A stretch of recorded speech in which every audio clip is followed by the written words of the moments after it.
y José Manuel Quijano. ¿Cómo andás? ¿Cómo estás, Emiliano? Nos falta Álvaro Díez de Medina, que tenía un viaje que le imposibilitaba incluso la comunicación telefónica. Pero aquí vamos a nuestra agenda de esta mañana, que se abre por el lado de lo político nacional, porque a mí me llamó la atención este paro barrial que el PIT-CNT llevó adelante el viernes pasado. Otra forma de movilización, ¿no? Fue un paro concentrado en La Teja, con una plataforma que tenía temas principales relacionados justamente con esa zona de Montevideo, en defensa de puestos de trabajo, en protesta por la contaminación con plomo y contra la asociación de ANCAP con privados. Recordemos que la refinería de ANCAP está ubicada justamente en La Teja. Fue una movilización que contó con fuerte apoyo de la gente del barrio y hasta de los comerciantes, que cerraron en el horario ese de 11 a 14 en el que se había realizado la convocatoria. Así lo destacaron los distintos informes de prensa durante el fin de semana. ¿Cómo vieron ustedes este episodio? Yo creo que es un tipo de movilización civil que ya se han realizado algunas, por ejemplo, en algunas ciudades del interior del país, que tienen una convocatoria muy amplia, es decir, que no son movilizaciones obreras, sindicales, pura y exclusivamente, que tienen este tipo de buena acogida, yo creo que fundamentalmente por la situación de recesión económica, que tiene una gravedad inusitada en estos tiempos, y que tiene una característica que es la cercanía de los organizadores con los convocados. Las movilizaciones de tipo nacional o a nivel de ciudades grandes como Montevideo, evidentemente requieren una especie de disciplina ideológica de los que paran, de los que acatan las medidas, porque no hay un contacto muy directo entre la mayoría de los individuos convocados a parar y, bueno, los organizadores, los dirigentes de los sindicatos. La movilización de pequeña escala, de barrio o de ciudad del interior, implica una proximidad mucho mayor. Y eso tiene sus ventajas, ¿verdad? Yo creo que hace que haya una relación más directa entre dirigentes y dirigidos, o entre convocantes y convocados, que se vinculen mucho más las medidas con reivindicaciones específicas. No es lo mismo hacer paros contra el neoliberalismo, por decirlo de una manera un poco caricaturesca, y hacer un paro por reivindicaciones que están muy sentidas por esa población. ¿Leonardo? No, pienso igual, es decir, todos sabemos que el PIT-CNT ha tenido dificultades muy grandes para llevar a cabo movilizaciones exitosas, masivas, y ahí, como dice Daniel, es un lugar muy específico, donde, por ejemplo, el problema de ANCAP afecta a buena parte del barrio que trabaja, históricamente ha trabajado allí. Es un barrio que está caldeado por el asunto del plomo, al cual pasan los meses y no le brindan soluciones, con lo cual es otro tema que motiva a la gente, y es un barrio muy también votante del Frente Amplio, lo cual en cierta manera garantizaba un poco el éxito por todos estos tres asuntos, diríamos, los tres componentes de la movilización, ¿no? A pesar de que en la oratoria, sí, hay palos al Frente Amplio. Los dirigentes de la Federación ANCAP que hicieron uso de la palabra criticaron al Frente Amplio por la forma como está manejando concretamente el proyecto de asociación de ANCAP, ¿no? Pepe. Bueno, a mí me parece que en buena medida el acto estaba dirigido a evitar que el Frente se pronunciara. No digo fuera el único objetivo, pero me parece que uno de ellos era evitar que el Frente se pronunciara por un proyecto como el que presentaron los senadores Curiel, Rubio y Astori. Creo que la posición de la Federación ANCAP y la posición de una parte importante del Frente, no sé cuán importante, quizás mayoritaria, es no apoyar ningún tipo de asociación. Y por el contrario, hay algunos senadores del Frente que han querido buscar, bajo ciertas condiciones, que no son, por cierto, de entrega de la empresa, sino de asociación ventajosa para ANCAP, han querido buscar tecnología, capitales afuera, es decir, cierta apertura de ANCAP hacia el mundo. Bueno, creo que la mayoría del Frente no está en esa posición, y si interpreto bien lo que ocurrió en La Teja con esta movilización, en parte estaba destinada a evitar que ese proyecto de asociación presentado por compañeros frentistas, como son estos senadores que mencioné, no prosperara, ¿no? Estaba organizada desde antes de que se conociera el proyecto de Astori y Curiel. El proyecto de Astori y Curiel es de la propia semana, ¿no? Pero claro, terminó teniendo probablemente como uno de sus impactos, como una de sus consecuencias, esa que mencionaba Pepe. ¿Ustedes están de acuerdo? Claro, yo creo que la medida esta en particular no está inserta dentro de la tensión interna que apareció dentro del frente en estos últimos días respecto de esta cuestión. Más allá de que es una tensión permanente, la tensión que desde la prensa se suele calificar como entre radicales y moderados, que es una tensión que adquiere particular envergadura en la perspectiva de un frente amplio que se está preparando para ser gobierno en las próximas elecciones. Claro que el Frente Amplio se viene preparando para ser gobierno desde elecciones anteriores porque ha estado en las dos últimas muy cerca del triunfo. ¿Se viene preparando? Bueno, o por lo menos lo intenta, o por lo menos da muestras. Yo creo que hay... ¿Por qué haces la pregunta, Leonardo? Y porque todo este asunto del proyecto de ANCAP es muy desalentador en ese sentido, ¿no? Claro, pero allí hay una segunda tensión. Yo creo que hay dos ejes que se cruzan. Uno es cómo hace una fuerza política para preocuparse seriamente por gobernar y por lo tanto no pura y exclusivamente oponerse a lo que hacen los otros, sino decir, no, lo que hay que hacer es así o asá, con estas características. Perdón, pero hay otra tensión que es estratégica o táctica por lo menos, que es cómo se posiciona con relación al gobierno frente a la ciudadanía. Algunos sectores creen que no es conveniente que el partido de la oposición, porque la oposición en Uruguay es prácticamente un único partido, o en fin, o agrupamiento de fuerzas, aparezca poniéndose de acuerdo con el gobierno.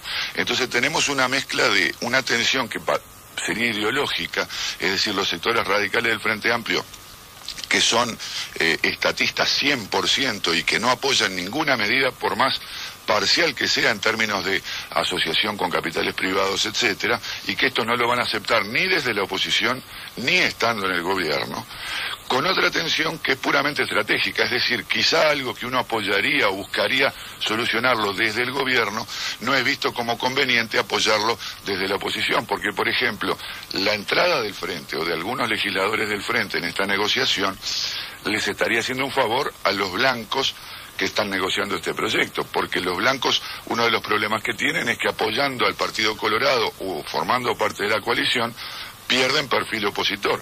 Si aparece el Frente Amplio negociando, los blancos ya no quedan pegados al gobierno, sino que el proyecto sería el resultado de una negociación interpartidaria mucho más amplia. Yo todo eso lo entiendo, lo entiendo. El problema es que estamos hablando de una empresa que es clave para el país, no vamos a hacer aquí el dato de lo que significa ANCAP y la importancia que tiene.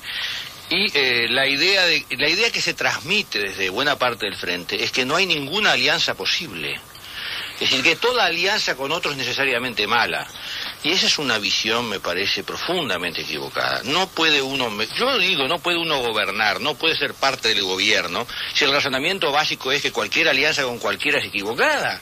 No, depende de la alianza, depende de las mayorías, depende de con quién, depende de para qué, depende de cuánto capital aporte, qué sé yo, de 40 factores que hacen que las empresas se asocien con otras empresas. En un mundo en donde las empresas individuales son cada vez más extrañas y lo que ocurre son empresas aliadas, fusionadas, asociadas, negarse por principio a eso, creo que es una mala señal. Es una mala señal de una fuerza política que, como tú decís, quiere gobernar, se prepara para eso, pero cuando nos da una señal nos deja totalmente en el desconcierto. Y yo, ¿cómo va a gobernar esta gente? Otra vez pregunto. ¿Cómo va a gobernar si piensan de esa manera? El problema es que no es lo mismo hacerlo desde el gobierno que hacerlo desde la oposición. Pensemos simplemente en la Intendencia de Montevideo, porque ya que Leonardo pregunta si se prepara para gobernar, el Frente Amplio gobierna, si bien no es lo mismo gobernar una intendencia que un país, pongámonos de acuerdo que la Intendencia de Montevideo es una administración de envergadura, con un volumen importante, tiene a su cargo un conjunto de tareas y tiene una población de referencia que es ni más ni menos que la mitad del país. ¿Y cuál es el accionar político desde el gobierno municipal del Frente Amplio? Yo creo que es un accionar bastante pragmático, creo que podríamos estar de acuerdo en eso. Y esto le ha llevado a no pocas tensiones con sectores radicales dentro del propio Frente Amplio y con el sindicato municipal en particular. Entonces, yo creo que aquí el componente ideológico que está presente... Pero hay un doble discurso muy grande aparte. Y bueno, yo creo que inevitablemente. Es decir, el doble discurso de alguna manera refleja también formas distintas de pensar. Creo que el senador Astori y posiblemente la vertiente artiguista cree que el camino al gobierno o al triunfo electoral no debe pasar por la permanente oposición, debe pasar por procesos de negociación y eventuales acuerdos. Otros creen que no. Pero no es solamente el dato de que el senador Rafael Michelini, que ha empezado a trabajar en pos de un acuerdo con el Encuentro Progresista, ha dicho este fin de semana que apoya el proyecto de Astori y Curiel, ¿no? Bueno, y ahora se va a ver la real influencia de Michelini en el asunto este. Está bien, pero el razonamiento que tú haces de que creen que ese, bueno, de repente es así, también puede ser. Yo lo escuché a Curiel en esta misma radio y he leído las cosas que dice, y no de ahora, las ha dicho con anterioridad con respecto a este tema, considerando que era conveniente cierta forma de asociación. No está pensando solamente en el juego político y qué me conviene hacer si hago la alianza, no, está pensando en la empresa. Y por consiguiente en la refinería, en el país, en lo que más le interesa. Y yo creo que es como debe actuar un señor que está en la política, si no, ¿qué esperamos de él? Cuando último apunte y cambiamos de ángulo, seguimos en el mismo tema pero con otro ángulo. No, cuando hablaba de doble discurso no me refería a las ya clásicas diferencias entre Astori y otros sectores, sino dentro de los propios radicales. Uno se pregunta, por ejemplo, en la Intendencia, ¿no? La Intendencia ha tercerizado buena parte de su sistema de recolección de basura. Uno de los postulados clásicos de cualquier movimiento sindical es a igual trabajo, igual remuneración. Bueno, el sistema que ha llevado adelante la Intendencia es así. La gente que recoge basura y está contratada por la Intendencia gana un sueldo cercano a los $1.000, $800, por ahí anda. La gente que recoge basura con el aval de la Intendencia y del Frente Amplio para las empresas tercerizadas gana 4 veces menos o 5 veces menos y recoge mucha más basura, si todavía trabaja mucho más, gana mucho menos. ¿Y dónde están los radicales ahí? A propósito de algo que comentamos al pasar en los minutos anteriores, un oyente que estuvo en la movilización y que participó también de los preparativos, aclara que se venía trabajando en esta marcha y paro barrial desde hace 2 meses.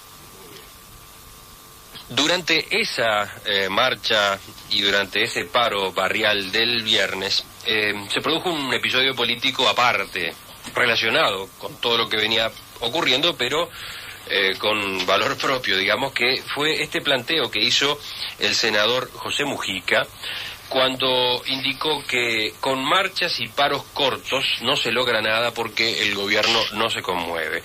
Dijo que para luchar contra la política económica se necesita medidas de mayor aliento. Y habló de un paro de 15 días o más, una huelga de extensión. Para subir la apuesta. Que más temprano aclaraba, cuando lo entrevistábamos en Perspectiva, no la piensa como una iniciativa del movimiento sindical, sino al revés, como fruto de una coordinación de fuerzas con gremiales empresariales, con partidos políticos también, etcétera. ¿Cómo vieron esto? A mí me hace acordar a cuando aquel gran presidente que tuvo el Ecuador, Abdalá Bucaram, le hicieron un paro de 24 horas, él para subir la apuesta convocó un paro general de 36 horas. Y esto me hace acordar a eso.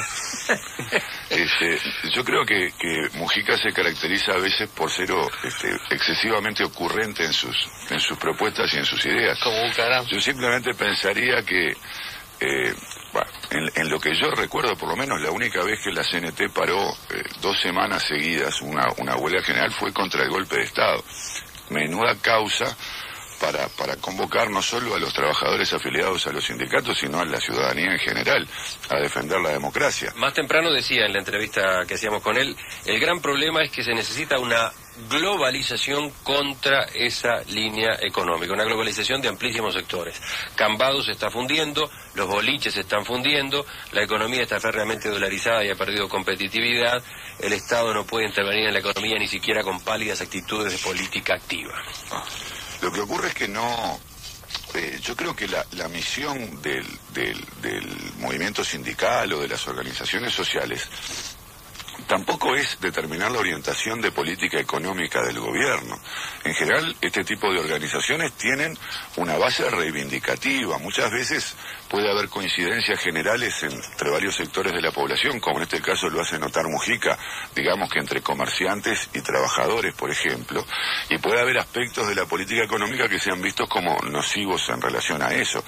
Pero a mí me parece que es francamente fuera de lugar pensar que habría que juntar a la organización social para cambiar la política económica del país.